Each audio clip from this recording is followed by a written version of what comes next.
Hormonal imbalance हम देखते हैं, स्पेशली ख़वातीन के अंदर ये चीज़ बहुत ज़्यादा कॉमन होती है। अच्छा, ये कहा जाता है कि जो लोग ज़्यादा फास्ट फूड खाते हैं, इंटेक करते हैं, उनमें ज़्यादा रुझान होता है। हार्मोनल इम्बैलेंस का ये है कि हमें पहले वजह जाननी है कि ये होता क्यों है, किस वजह से होता है। तो जब हमारी बॉडी के अंदर जिंक की डेफिशिएंसी शुरू हो जाती है तो उससे हार्मोनल इम्बैलेंस होता है। फीमेल जो हैं वो बर्गर्स, जंक फूड, ये सारी चीज़ें खाती है। लाइफस्टाइल, जितनी डाइट इंपॉर्टेंट है उतना ही आपका लाइफस्टाइल भी इम्पॉर्टेंट है। हेलो, अस्सलाम वालेकुम नाज़रीन, मैं डॉक्टर रमाडा। उम्मीद करते हैं हम सब खैरियत से होंगे। एक दफ़ा फिर से आपको QAS हेल्थ में खुशामदीद कहते हैं। आज जिस पर्सनैलिटी को, जिस मेहमान को हमने मदऊ किया है वो डाइटिशियन हैं, न्यूट्रिशनिस्ट हैं, जिनका नाम है अबीरा सलीम, और उनसे जानेंगे कि हार्मोनल इम्बैलेंस क्यों होता है, इसको किस तरह से हम मेंटेन कर सकते हैं, इसकी ख़राबी को कैसे बेहतर किया जा सकता है। तो हमारे साथ मौजूद हैं अबीरा सलीम। अस्सलाम वालेकुम, वेलकम करते हैं आपको प्रोग्राम में। Thank you so much. क्या हाल है, कैसी तबीयत आपकी? अल्हम्दुलिल्लाह, आई एम फाइन। आप कैसे हैं? अल्हम्दुलिल्लाह। मैं जानना चाह रहा हूँ कि हार्मोनल इम्बैलेंस हम देखते हैं, स्पेशली ख़वातीन के अंदर ये चीज़ बहुत ज़्यादा कॉमन होती है ड्यूरिंग आप देख लें कि पीरियड्स में और फिर PCOS में बहुत सारे मसाइल का सामना रहता है। ये जानना चाह रहा हूँ कि होता क्यों, बेसिकली थोड़ा सा इस पर रोशनी डालें। अच्छा, हार्मोनल इम्बैलेंस का ये है कि हमें पहले वजह जाननी है कि ये होता क्यों है, किस वजह से होता है। तो हमारी बॉडी के अंदर जो जिंक है वो मिनरल्स में आता है, जिंक।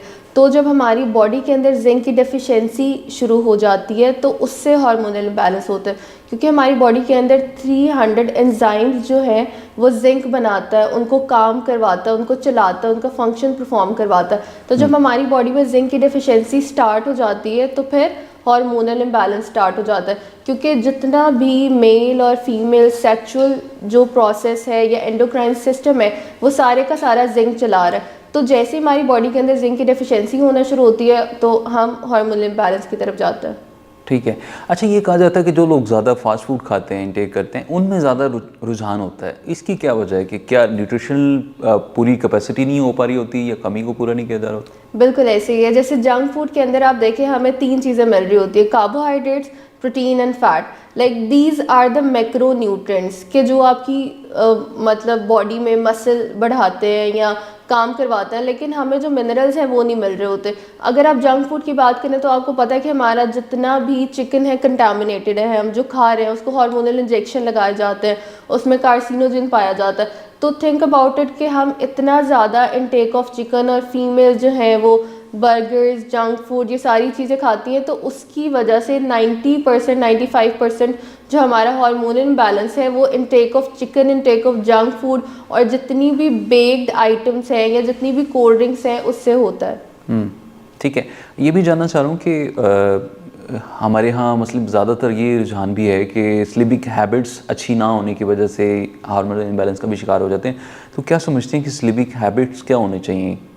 जी, स्लीपिंग हैबिट बहुत इम्पॉर्टेंट है आपकी लाइफस्टाइल में। कोई भी डिसीज़ है अगर आप उसको प्रिवेंट करना चाहते हैं तो सिर्फ not only diet, not only supplement, not only exercise, ये सारी चीज़ें विद लाइफस्टाइल भी होना ज़रूरी है। कि अगर आपका लाइफस्टाइल ठीक नहीं है तो आपकी बॉडी के अंदर कॉम्प्लिकेशंस आती हैं। अगर हम हार्मोनल इम्बैलेंस की बात करें तो जैसे सोने का आपका टाइम है 9 से लेकर 3 बजे तक, जो आपके बॉडी के न्यू सेल्स हैं, पुराने सेल जो डेड सेल हैं वो बिखरते हैं और न्यू सेल जनरेट होते हैं उस टाइम पे।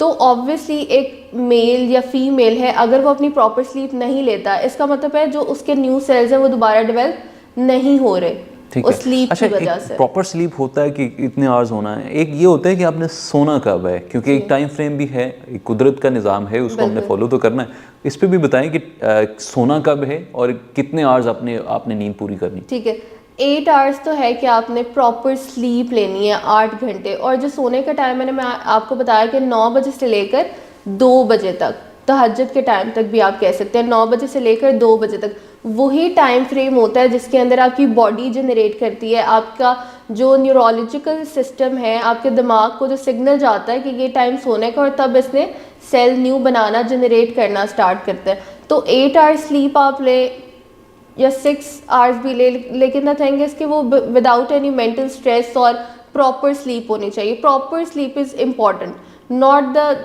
लॉन्गर टाइम कि आप 9 घंटे सो रहे हैं, 10 घंटे सो रहे हैं, लेकिन उसमें भी आपकी प्रॉपर स्लीप नहीं है। तो इम्पॉर्टेंट इज़ दैट कि स्लीप प्रॉपर हो और 9 से 2 बजे तक हो। अच्छा, what do you think how important is physical activities, कि वो इस हार्मोनल इम्बैलेंस को किस तरह से रेगुलेट करने में अहम किरदार अदा करती है? फिजिकल एक्टिविटीज़ कितनी होनी चाहिए दिन में, इस पे भी बताएं।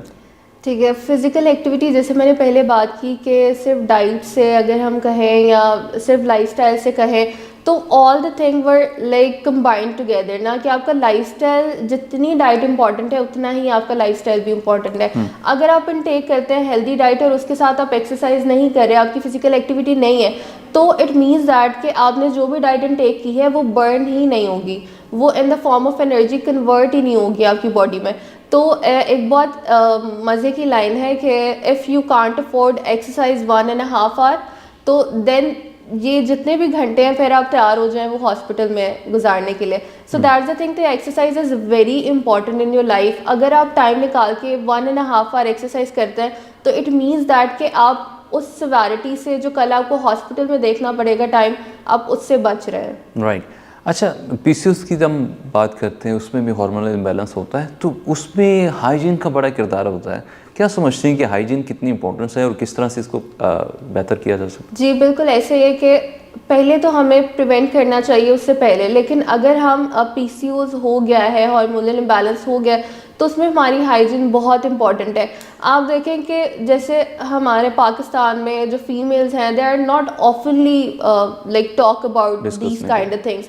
तो ऐसा होता है कि कभी हाइजीन इतनी ख़राब होती हैं, उनको सही पता नहीं होता कि उन्होंने कौन से नैपकिन यूज़ करने हैं, किस तरह यूज़ करने हैं, एक यूज़ करना है। तो ये बहुत इंपॉर्टेंट चीज़ है कि हाइजीन का ख्याल ना होने की वजह से ना वो बता पाती हैं किसी को, ना वो बात करती हैं, ना उनको हाइजीन का पता होता है, तो उसकी वजह से भी हार्मोनल इम्बैलेंस होता है। तो इस टाइम पे ये बहुत ज़रूरी है कि आप अपनी हाइजीन का ख्याल रखें ज़्यादा से ज़्यादा। ठीक है, बहुत शुक्रिया। हमारे साथ मौजूद थी डॉक्टर अबीरा सलीम, जो बता रही थी कि किस तरह से हार्मोनल इम्बैलेंस को बेहतर किया जा सकता है, अपनी हाइजीन को बेहतर रखें, और ऐसी कौन सी ग़िज़ाएँ हैं, ऐसी कौन सी न्यूट्रिशनल डेफिशिएंसीज़ हैं जिनको पूरा करके आप अपनी हार्मोनल इम्बैलेंस को बेहतर कर सकते हैं। स्पेशली ख़वातीन, इनका मसाइल रहती हैं पीसीओएस में, और वो किस तरह से ख़ुद को हेल्दी और फिट रख सकती हैं। उम्मीद करते हैं आज का शो आपके लिए बहुत मुफीद साबित होगा। अपने मेज़बान डॉक्टर अमाडा को इजाज़त दीजिए। अल्लाह निगहबान।